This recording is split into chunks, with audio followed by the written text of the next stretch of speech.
Sunny up and point today. So I think we'll just at least run through just kind of a few items to help you get started here, and maybe a few more will join us. I'm Stephanie Hauser. For some of you that I haven't met before, I see you joining us. Welcome. This is my assistant, Sheila. Couple things. One, if you do find that with your microphone on, sometimes we get a lot of background noise from other people, so sometimes you'll need to mute your microphone if you're not speaking. So if you start to hear some squelching and things like that, please mute your microphone. If you hover over the bottom of your screen, you're going to see there's a chat button. You can type in your questions there as well. So you don't have to necessarily always ask them. If you can ask them privately through chat, or you can ask them to everybody. We'll try to check those as we go through. To turn on your microphone or off, turn it on or off, or your video, that's down the lower left-hand corner. Hover down below. You'll see that you can mute yourself, and you'll see that you can also turn your video on or stop your video. So I know I see Charlie's here. If you guys would like us to see you, we can't see you right now, but you can turn your video on if you'd like us to see you.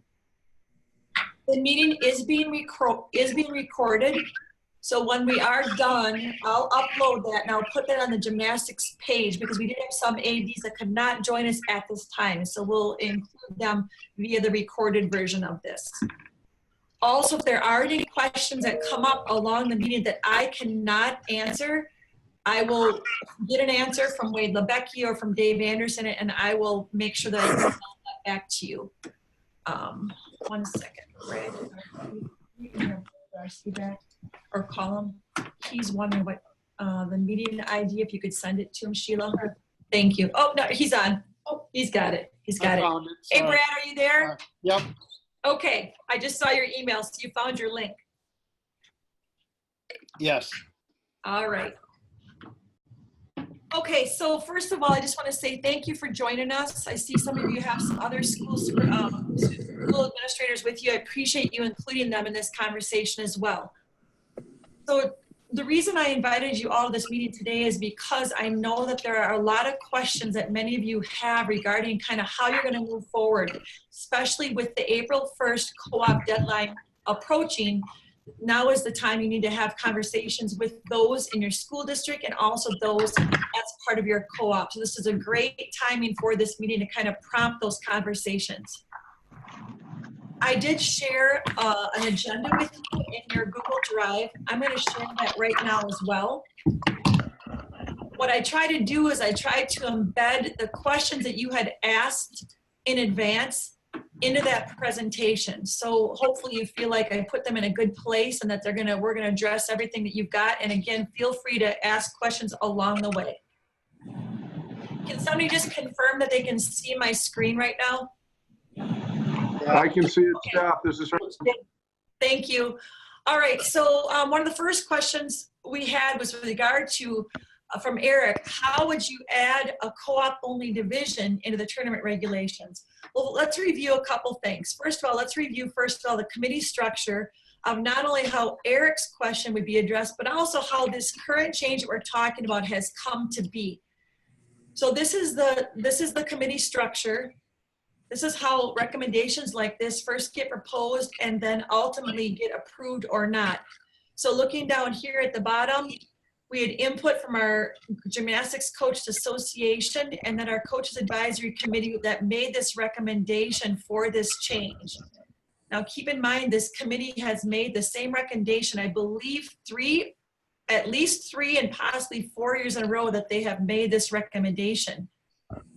The difference between this last year and the previous attempts is that the Coaches Advisory Committee this time recommended it to be a tournament regulation change versus a membership change that would apply to all sports. So that was the difference this past February when they met. So again, they proposed this as a tournament regulation change just for the sport of gymnastics. So it went through each of the committees and was voted on and passed at all the levels, including the Board of Control. There was one dissenting vote on the board, but otherwise all board members did vote in favor of this. So Eric, to address your question as we're looking at this, yours would be the exact same approach. if indeed athletic directors, coaches association wanted to propose a co-op only division, it would follow this cycle, would come through that committee proposal, recommendation cycle, and all the way up, and ultimately the Board of Control would take action on that. Any questions on that question from Eric or anybody else?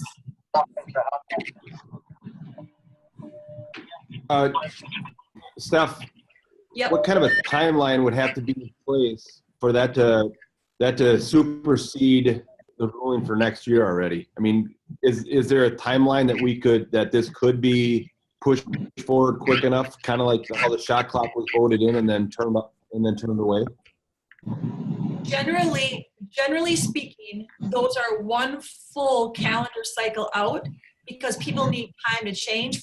For example, this proposal, which was made last February, the one we're talking about today, doesn't take effect until a year later in the gymnastics season. So generally speaking, what you're asking is that if a proposal were made this coming February, it would not be for the 1920 season. It most likely be the 2021 season. Now, again, you could propose that, they could propose that, and the board could take action on that. But generally speaking, I think what you're asking is how long does it usually take? Usually it's one full season out. So another question, a follow-up to that, does it have to come through the sport coaches association, or can this generate somewhere else? Because as I mentioned in our June sports advisory meeting, there is nobody on that coaches committee that from a co-op school. So they're not, that committee isn't going, that coaches association is not necessarily going to bring this forward, I wouldn't think. That come from sports. The recommendation, could it come from? the recommendation can come from an AD to me, and I can put it on our agenda as an agenda item. It can generate from any of the committees. For example, the rural urban proposal that the Board of Control was considering for competitive equity, that actually came directly from the Board of Control. That one did not come from the basketball coaches advisory committee. So yes, that could come from any one of those levels. The norm is that it comes from the coaches advisory committee. Thank you. Okay, now let's just go back to the actual proposal itself, which is down here in gray. Actually, before I jump ahead, you know what I'm going to do? I am going to share this with you.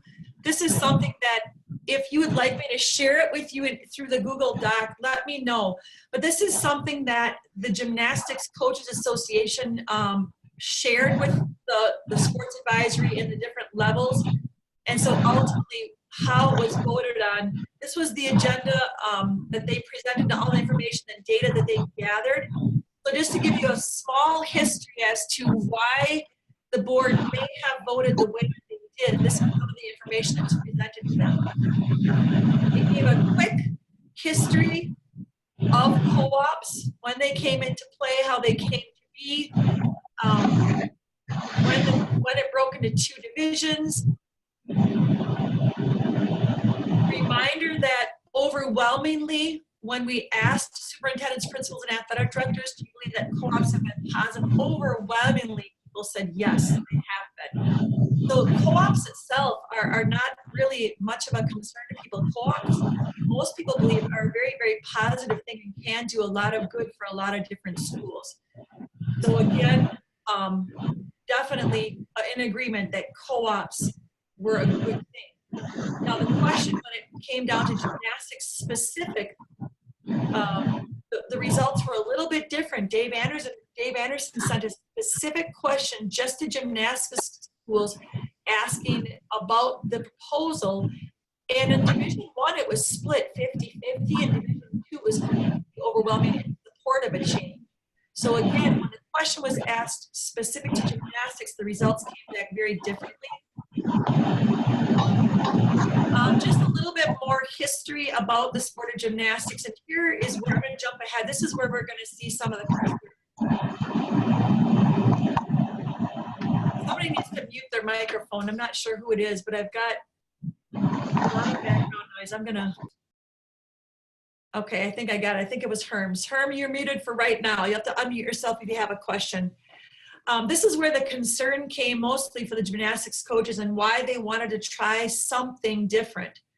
So you can see back when co-ops were first implemented in 1981-82, we had 91 schools involved and 56 total programs, and that's Division II.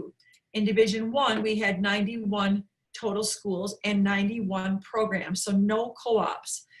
And you see what has happened over time since the implementation of co-ops. So now 70 programs with 70 schools with only 42 programs. So the concern is that over time, now Division II, it's not nearly as differentiated as it is in Division I, but the concern is that over time, we've lost some schools, but more notably, we've lost a lot of programs. And that's the fear, is that ultimately co-ops will just continue adding more schools, but the number of programs will get to a dangerously low number, whereas they fear that the risk maybe we may lose the sport altogether. So that was the approach that the coaches and the coaches advisory committee came at with the Board of Control. And the Board of Control voted yes. I believe that they feel that this is something they want to explore. Definitely there are some concerns with not having a co-op, and we'll address some of these in our conversation moving forward. Some repercussions potentially of having co-ops, things like losing our single school teams. That is a concern. This is looking at the difference of student populations across the co-ops, from the Grafton co-op up to the Kenosha co-op, the differentiation in the enrollments. Here's the Division II look at the Southwestern co-op being the smallest, the largest co-op being West Salem. This was the one I had mentioned earlier that Dave Anderson had sent out specific to gymnastics. So out of the 27 responses from Division I schools, he got back basically a 50-50 split with regard to the new proposal. And then out of the 25 responses from Division II schools, 19 were in favor and 6 were against. So that was just something I wanted to share with you. And certainly if any of you would like a copy of that, just shoot me an email and I'll share it with you through Google as well. So let's move ahead to number 2. Let's review the wording. Again, this is taking place in 1920. So to review, a cooperative team is eligible for the team tournament series if it consists of a maximum of 2 schools, or the combined enrollment of the cooperative team is less than the largest standalone team in the respective division. Individuals from an ineligible cooperative team are only eligible for the WIAA individual tournament competition. So at this time, I want to just see, is there anybody out there that still feels like they just don't have a good handle on what that really means? I'll take questions right now. I have a question with that. Is that Mike? Yes, it is. Go ahead, Mike. Yeah, I see that. We're a co-op. I think there's 700 in our co-op with Belmont and Lancaster and us. I see that West Salem is in the top of ours with 1,004. So that language does not affect us, I don't believe, does it? So Mike, if you look down here, I'm just going to scroll down on my agenda a little bit. Right now, the largest standalone Division II this year is Waterford at 1,104. So that would be your ceiling. I mean, is there any chance that your co-op's going to exceed 1,104? No. Or get near that? No. Okay. So again, it's not a guarantee that that's going to be your number for next year, but looking over since I've been here the last 4 years, that number has been right around this number. Waterford and Nicolay have been the largest standalones in Division II. So let's say if that Waterford's number just drops out and it drops down to 700. So does that mean if we have a 3-team co-op, we would not be allowed in the team WIAA tournament, correct? If if the largest standalone in your division drops significantly below 1,100 and you exceed that, then you are correct. You would not be eligible for the team competition because you have 3 teams in your co-op. Okay. You are correct. Looking at this year, the next Division II school was West Bend East standalone with 1,074. The next one is Monona Grove with 1,049. Next is River Falls with 989. So just looking, Mike, I mean, you've got about 1, 2, 3, 4, 5, 6, 7, 8, 9. I think Sauk Prairie is the closest to your enrollment. They have 827. So you have about 9 standalones in your division that are larger than your co-op. So it's pretty unlikely that you're going to be in that situation. Okay. Thank you.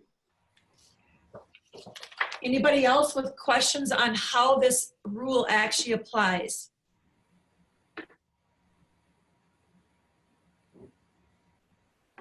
I'm going to ask a follow-up to that then. So let's say us and Badger stay together and we eliminate Herm and his crew. We could still compete as a co-op team, even though our enrollment would be higher than Sun Prairie. Because we're only at 2. We're only 2 schools then. Correct. 2 schools, enrollment is not a factor. All right. That answers the only Thank question you. I really had. So. We already have some schools in that situation: Madison East, Madison La Follette, Sheboygan South and North, Eau Claire Memorial and Eau Claire North, Mugwanago, Kettle Moraine. So we do have a lot of co-ops in that situation. And again, this rule does not apply to a 2-team co-op. Anybody else? Okay, let's keep on going. Let's go down to question number 3. Let's talk about the application deadline and how that's going to work. So a reminder for winter sports, the cooperative team deadline for a new co-op or a renewal co-op is April 1st. Aaron's question: will co-ops continue to be on a 1-year rotation, or will the WIAA return to 2-year rotations? Aaron, that's a great question. The board did approve for gymnastics, girls hockey, and boys hockey that the co-op applications will be a 1-year application. And they have not changed that. And so moving forward, I know both Tom Shafransky and I concur that it needs to continue to be a 1-year application for those 3 sports. So I don't foresee a change anywhere in the near future on that. Steve Connect from Kenosha asked that question. For an example, let's just use Kenosha's. Let's just say in 1 year, they know that Schremper maybe is only going to have 1 girl from that co-op. And then next year, they're going to have 8 girls. Now, they may want to change what their co-op looks like each year based on the enrollments, or not the enrollments, but the numbers of gymnasts from each school that they have. And so I think that's really important. That 1-year application process is going to be really important for all of you as you plan each year for what your co-op makeup might look like.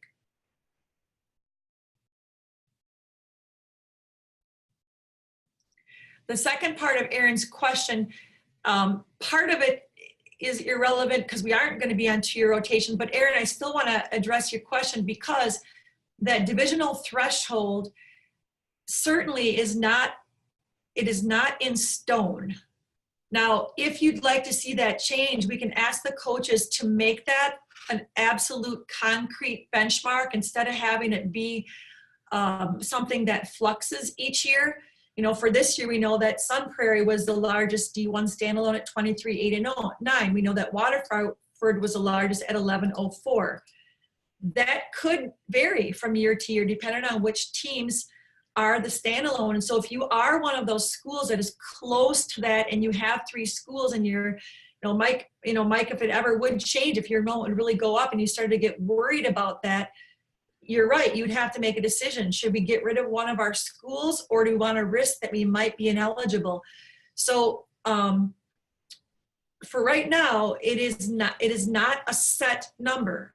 It's the number that year is determined by the largest standalone in your division. Quick question, Stephanie. Yeah. I think I understand what it is.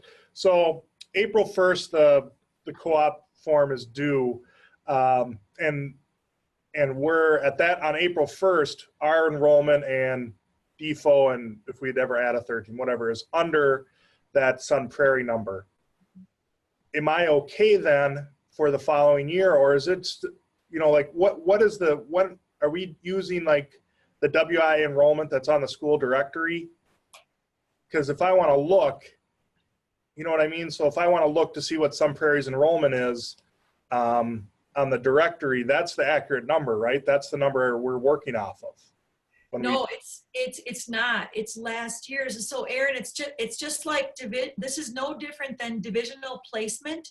You don't really know exactly where you're going to fall until those tournament pairings come out, because you're right. It's based on the next year's. So it is risky. If you are a 3-team co-op, you do not know exactly where you're going to fall until those tournament pairings come out.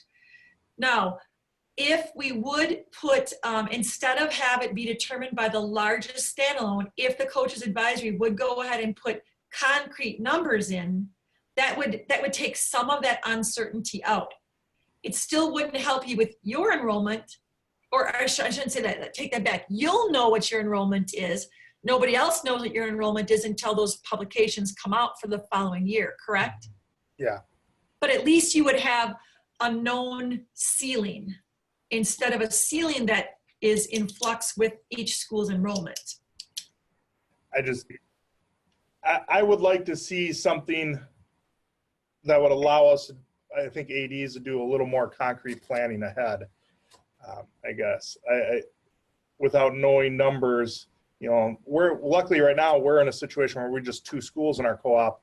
But if something were to change and to never really know where we're sitting, you know, when it's time to actually apply for that co-op, makes it a little dicey, I think, for ADs, if I'm understanding it correctly. Would you, Aaron, would you be supportive of just establishing a number?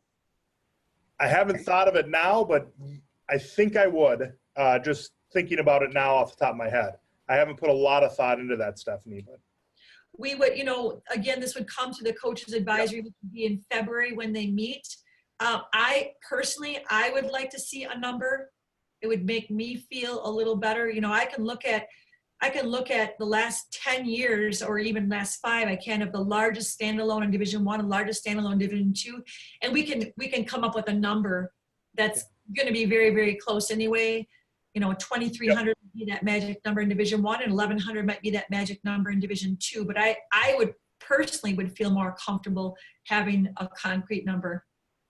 I would too, just planning wise, because if a team or a program is going to, I don't even know how to say it, like cut some schools loose based on, well, we think this is what the number is going to be, that's going to be some hard conversations. Whereas if you had here's the cutoff line, that might make those conversations a little more clearer about why the decision's being made, and not just well, we think this is what it's going to be and we need to get under that threshold. Mm-hmm.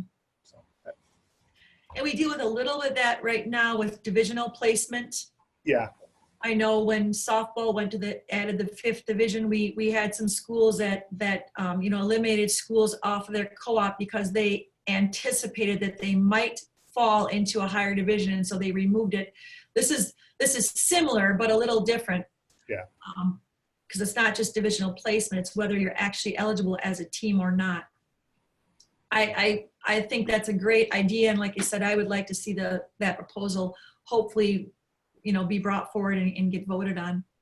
All right. Thank you. Eric Anderson from Viroqua. Can you just touch base with him? Yeah, thanks.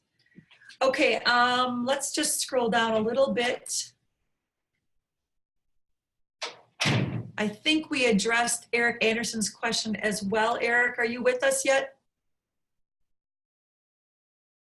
Okay, I think in reading it through, I think we did address his question as well.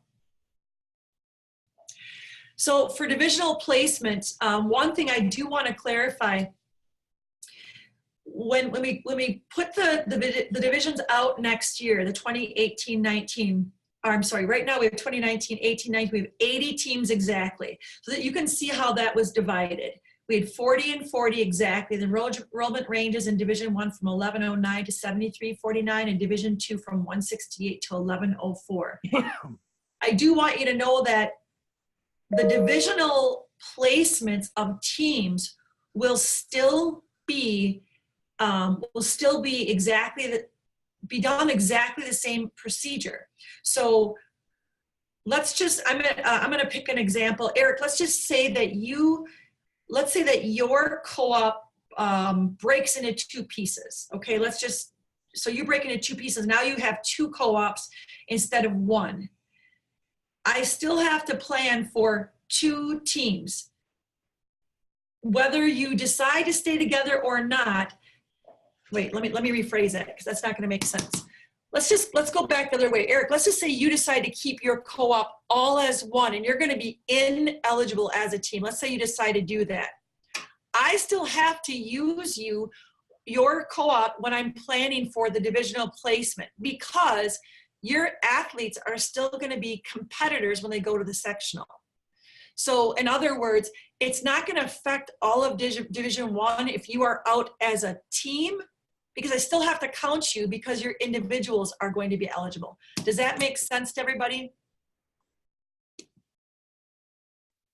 Yes. So in looking at like this year's placement, let's just say, Eric, let's say you decided you were keeping your team in even though they're going to be eligible. So in essence, there's actually only 39 teams, but really I still have to put all 40 teams in Division I because again, your individuals are eligible for the tournament series.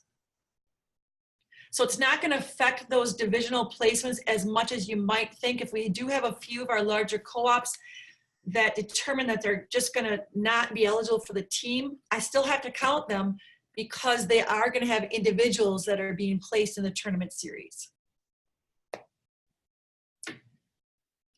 So for the tournament planning part, it's just not going to affect those divisional lines as much as you might anticipate that it would.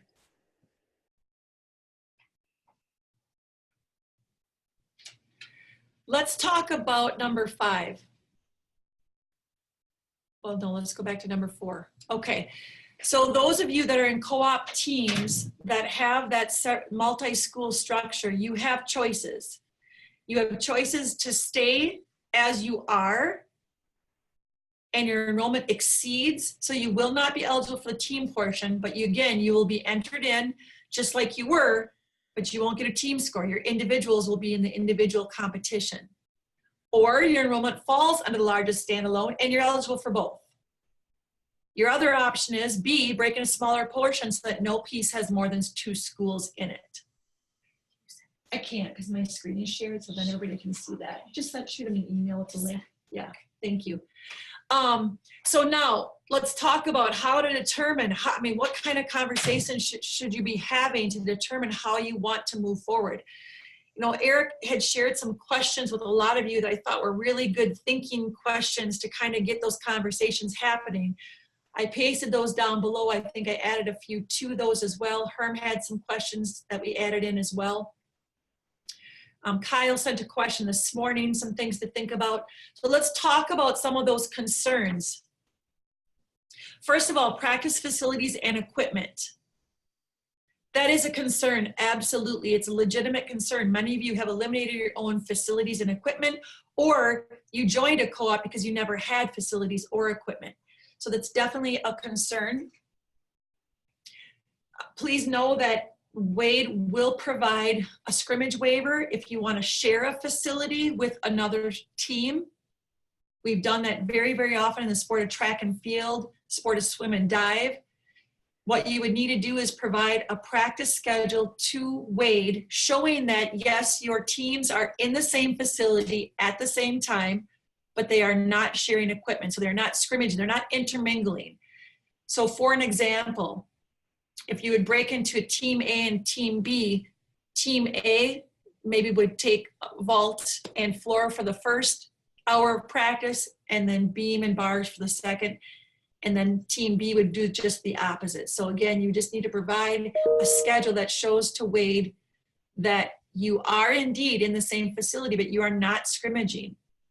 You spell that out for him and he can provide a waiver. Has anybody here ever done that before for a different sport? Yes, Who did that? we did that with track. Mike, can you just kind of explain what you needed to do? Yeah, we did it with the coaching, but I've never sent anything with to Wade about sharing the facility. They just shared our facility. Okay. Were you ever on the track at them at the same time, Mike? No. Okay. So again, just to cover all bases, even if you're not there at the exact same time, you still should send an email to Wade just to get kind of something in writing that you are sharing a facility with somebody else. Okay. Go ahead, Eric. Yeah, we do that with Catholic Central right now, and I send Wade an email outlining that there's going to be a 45-minute overlap where we'll be on one side of the track while they're on the other side of the track doing their warm-ups, and then once we leave, then they get the whole facility. Okay, any questions about sharing a facility? Next one, letter B, is sharing coaching staff. That's come up a couple times when I've talked with coaches. That's their concern. I will tell you that there are waivers available to share a coaching staff as well. However, it's much more difficult to get a waiver to share a coach between two programs. There are many steps that you would have to provide to show that you have exhausted all possible options to find a coach. So that is a little more challenging, and I would advise that, again, don't count on that. I think that would be much more difficult. Some of the coaching staffs that I've seen at state, I can tell you some of these larger co-ops, they have multiple coaches on their staff. I think I've seen as many as 8 coaches involved with one of our co-ops. So I think, you know, that's something you could sit down among schools and talk about how best to divide those up. Concerns I've heard from some of the coaching staffs is, well, yes, but this coach is an expert on bars and this coach is an expert on floors. And while I understand and can appreciate that, you know, some of the other schools who only have 1 or 2 coaches don't have that luxury. They already are having to be a jack of all trades and you know, helping girls on all events. So have those conversations in-house and see how you can best divide your coaching staff up. Anybody want to add or questions on that?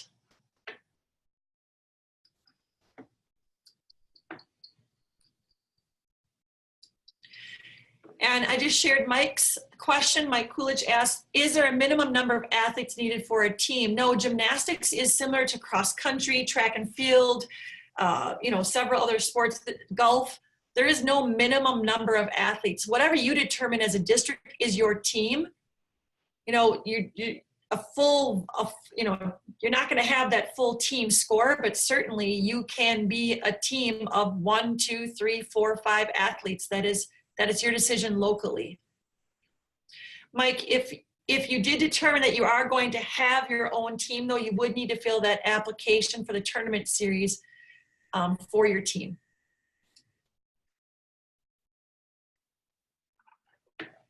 So that was our next question, was the size of roster. Do we have any other questions, more questions about that? Size requirements for a gymnastics team?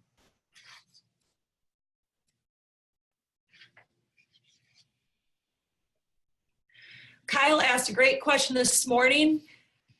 What if you eliminate a school and you leave an athlete without a team? How does the transfer rule apply?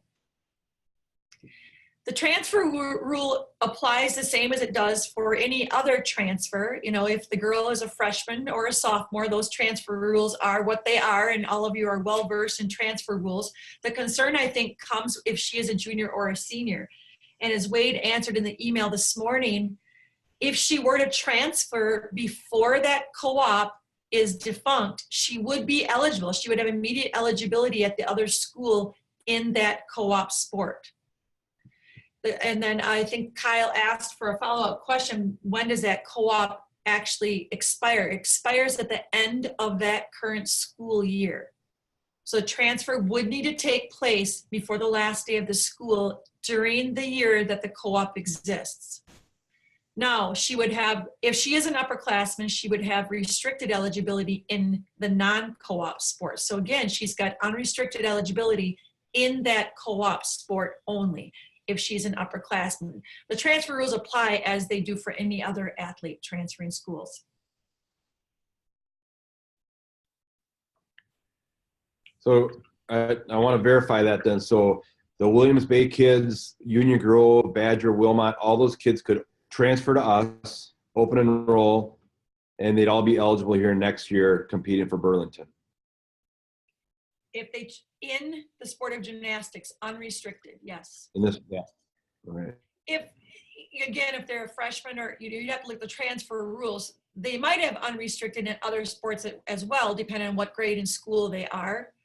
But for an upperclassman, they would have unrestricted eligibility in the sport of gymnastics if they transfer before this school year ends, which is the existing year of your co-op. Yes. So if they transfer in the summer, they would be ineligible then? Correct. They'd be restricted. They'd have restricted eligibility. Right. So for non-varsity contest? Yes. Okay.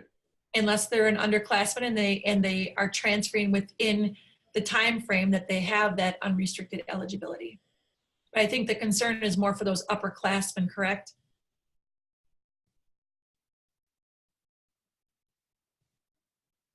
Questions about Title IX.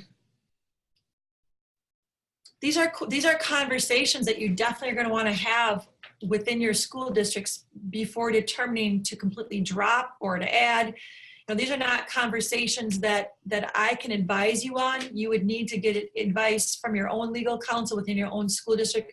I'm not a lawyer and I'm not a Title IX expert. So again, those are important conversations to have within your school district before you make determinations about what to do.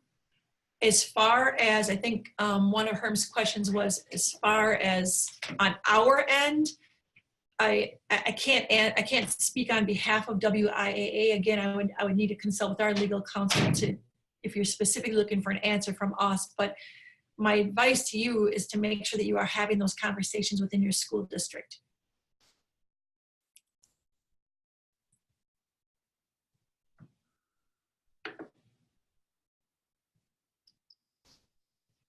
Some of the questions that Eric included down below, I think were really, really good. And I hope that you are beginning to have those conversations now. I did include just a few notes. You know, please make sure that you discuss these conversations with all parties, including your school administration, school board, legal counsel, to whatever extent you feel is necessary in your own school district, so that everyone feels that they are apprised moving forward. So some of these questions to help guide you. Yes or no? Do you want to remain a part of the cooperative agreement? Yes or no? Are there smaller combinations that would be viable? I would encourage you, especially those that are in similar geographic areas, to include other co-ops in those discussions as well, because some of those smaller pieces, although they may not be able to stand alone, they may be able to connect with other smaller pieces that are being lost from other co-ops to form their own separate identity. So please try to include the larger, you know, the other larger co-ops in your geographical area. Remember, one of the ultimate goals for these coaches is to find a way to actually grow the sport, not to cannibalize it, which their fear was. And so if there's any conversations we can help to try to encourage a new program from starting, whether it's a combination of pieces or possibly a standalone with just a smaller number of participants, those are the hopes that this may accomplish. Number 3, if you choose to stay together, are you going to consider solely as individuals, foregoing the opportunity to compete as a team? That's an important conversation to have. If the cooperative team breaks into smaller portions, which school will serve as the host school? There might be some shuffling around on that. Number 5, we did talk about the scrimmage waiver and the where will your teams practice. Number 6, we did talk about the coaching staffs. Number 7, make sure you have those conversations about Title IX in your district. And then number 8, really important that you look at your sustainability through the years. Let's see here. Steph, if you don't mind, Steph, can I ask a follow-up to the Title IX piece? Does anybody anticipate a student athlete having a Title IX concern if we're allowing them to participate as an individual all the way through, and then all of a sudden now we're denying their right to compete as for a team title? I mean, is that something that would that be a WIAA issue that Title IX thought about on your end of it, or is that something that, you know, if we were to keep these together and all of a sudden we're denying that kid the opportunity as a team because the schools are choosing to stay together? If that makes sense. I can't answer that for you, Eric. I don't know how that would work. I mean, the WIAA Board of Control approved the language stating which co-ops would be ineligible. If you make a choice to remain as an ineligible co-op, I don't know. Like I said, I'm not sure that's a conversation I would encourage you to have locally, though.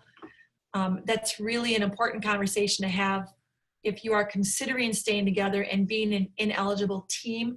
Definitely want to have that conversation.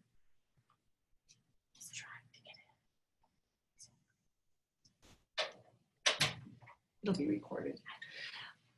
One other thing, I just want to give a heads up to the ADs on here today. I was told that some of the co-op teams that are contemplating staying together are organizing their own state tournament.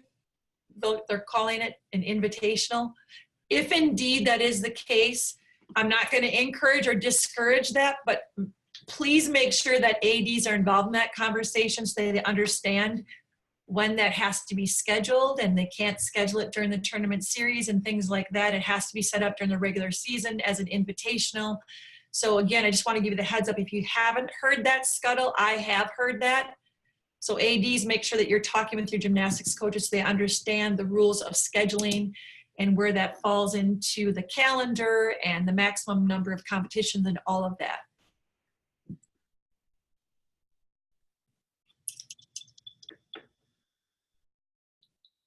What other questions do you guys have for me, any of you?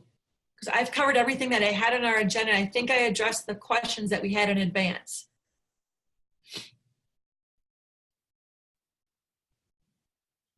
Stephanie, this is Mike from Platteville. Do you foresee this being handed down to other sports too, such as swimming or anything like that? I wish I had a crystal ball and I could tell you what I predict. I will tell you a couple things, Mike. You know, we went out to all of the area meetings this fall. There was, oh gosh, I would say 5 out of the 7 area meetings that when asked the question, it was a WIAA question actually that was asked. They actually asked this at each of the area meetings if they want to see more of a trend of sport-specific decisions, such as the co-op decision in gymnastics or the football-only conferences. And I believe it was 5 out of the 7 area meetings. Help me out, ADs, if I missed that. Both said largely, they were largely supportive of that. They'd like to see more decisions come through as sport-specific decisions rather than across the board. Okay. That didn't really answer your question per se, because I don't know. I really don't. I know that I have talked with Tom Shafransky, and he did tell me that he does have some other sports that have looked closely at this gymnastics proposal, and they are discussing it. Whether they come forward as a proposal, I don't know, but it is being talked about. Thank you. And then Steph, is there a timeline that we can expect, or could we ask that we see those 3-year rolling averages on numbers, if, you know, kind of to go off what Aaron was asking before with that hard number that we would do? Can you get that for us and share that information? You bet. I can share that with you this afternoon yet. I'll just look at what you got, 3 years, 5 years. Like state, what we get for state. Yeah. It's a 3-year. Kind of like what we get with state aid. So if it's a 3-year average, that'd be nice. Yep, no problem. I can get that to you yet today. And then again, maybe, you know, like Aaron, like we talked about earlier, maybe we can use that as a benchmark for a proposal for the coaches to consider, you know, a tweak to this for next year, is to have that hard and fast number rather than a floating number. That would be great. Is there anything else I can help anybody with today?